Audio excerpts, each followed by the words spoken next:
Never, ever give up. You can change and you can move around, but never, ever give up. I know people that are very smart. They went to the Wharton School of Finance with me. I know other people that aren't as smart, and those people are the top people in industry today, and they just were tougher. They didn't give up. And the smart ones had everything on their plate. They'd always come in with the A+ on the tests and the good boards and everything else. But when they ran into problems, they didn't know how to solve the problems like the guys that weren't as good. And it's very seldom that you see something other than this happen. So never, ever give up. A lot of that is all in the details. You've got to be into the details, because if you're not, they'll come back to haunt you. So oftentimes, life is in the details. Well, business also is in the details. You have to be very careful. You have to watch the dotted I's, because you can really lose tremendously if you don't watch those details. So we discussed that, and as Robert likes to say, probably more than I do, that's the little finger. But it's all about the details. It's very important. Right. You want to be totally focused. You can't take your eye off the ball. When I had troubles in the early 90s, a major article came out, and it said very strongly, everything he touches turns to gold. And I believed it. So I'd go out with models at night instead of working. But that wasn't good. And I remember I had a big lease coming up, and there was a big show, and I went to the show. I said, don't worry, fellas, you can handle the lease. You'll get it done. Well, I came back, they didn't get it done, and I would have had it done 100%. And then the market crashed in the 90s. So I had trouble, but it was sort of an amazing, I wouldn't want to do it again. It was an amazing test of yourself. Can you handle pressure? How are you under pressure? Are you smart? When everybody's coming at you. The worst employee is a good employee. A bad employee is fine because you fire that person right away. A great employee is phenomenal. You want to keep them and cherish them. They're fantastic. But a good employee, you never sort of fire them, but they never lead you to the next level. They just keep their job. They're sort of too good to be fired, but they're not good enough. You're never going to do great. So I always say the worst employee isn't a bad employee. It's just a good or average employee.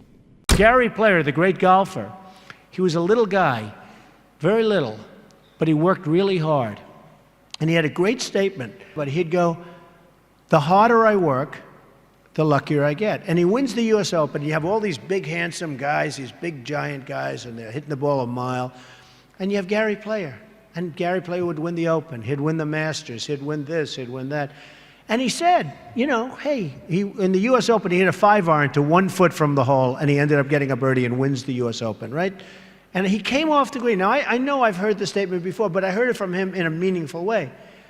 They said, what do you think, Gary? What is it? He said, all I know is I've been working very hard, and the harder I work, the luckier I get. I thought it was an amazing statement. Sometimes in life, to be successful, oftentimes, most of the time, you have to follow your instincts. You have to follow your gut. You have to. Your parents may say wrong, whoever may say wrong, but you have to do it. So much of success is seeing yourself as victorious. You have to see yourself. You have to really believe in yourself. And sometimes it's hard. You've had failures, you've had weaknesses, you've had other things. You have to see yourself as a one-man band. Don't rely too much on other people, because they'll let you down. You have to see yourself as victorious. And to be a winner, you have to think like a winner. If you don't think like a winner, it's just never going to happen. Many people have been asking about my desk and the fact that I have so many papers on my desk. It's actually very neat. I know where everything is, but if you look around, there's a lot of stuff.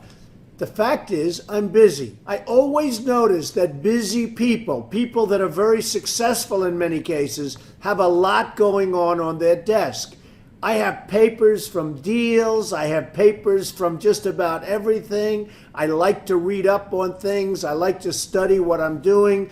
So therefore, you have a lot of action going on in your office. Now, some of the writers, some of the ones that aren't so smart, they talk about the desk negatively. They say, oh, isn't it terrible? Trump has so many papers on his desk. Let's analyze everything on the desk. And they do the best and they fail.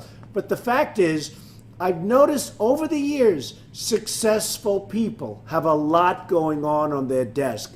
My desk is in my office. My desk is a very important part of me. And frankly, it's a very important part of my success. Everything I do comes right through this desk. So if it's not perfectly neat, if there's a lot of action, I think that's okay. I actually think that's a good thing.